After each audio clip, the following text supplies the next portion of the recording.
A senseless act of violence that took the lives of more than 24 people in Sutherland Springs. However, new information about the shooter show clear warning signs throughout the killer's past. Good afternoon, I'm Deborah Knapp. And I'm Jeff Brady, joined by James Keith and Addie Wahardo for our continuing team coverage of the Sutherland shooting.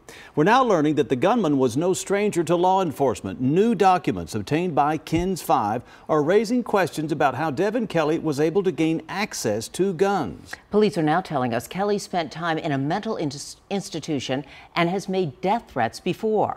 Eyewitness News reporter James Keith is live in New Braunfels. And James, you uncovered yet another local case involving Kelly that may have also slipped through the cracks.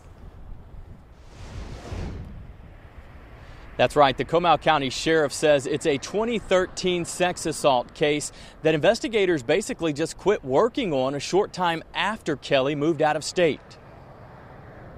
The suspect was Devin Kelly. According to Sheriff Mark Reynolds, the case hasn't been touched since October 2013. The investigation stalled when Kelly moved to Colorado. At the time in 2013, we didn't track cases from beginning to end to find out their status or dispositions.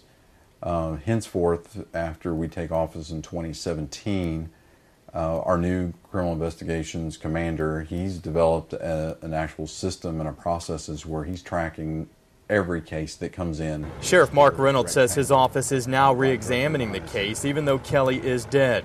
Another case in 2014 involved a call to Kelly's residence where his most recent wife reported he had abused her.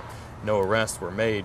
Kelly would serve time in a military prison for beating his first wife and her child. In a statement we received today, a spokesperson with the FBI said, quote, "Those domestic violence convictions would have prohibited Kelly from making firearm purchases, but the information was never received for use in any of the 3 databases. Databases that notify gun sellers before someone is able to make a purchase.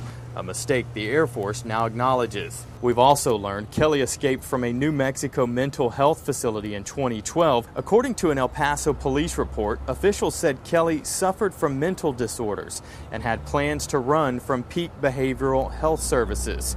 Officials continued saying Kelly was a danger to himself and others, as he had already been caught sneaking firearms onto Holloman Air Force Base. Authorities noted they believed Kelly was attempting to carry out death threats Kelly made on his military chain of command. Now, despite all of this, Devin Kelly was still able to buy guns, 2 of them from San Antonio stores. What happened next, we will never forget. Live in New Braunfels, James Keith, KENS 5 Eyewitness News.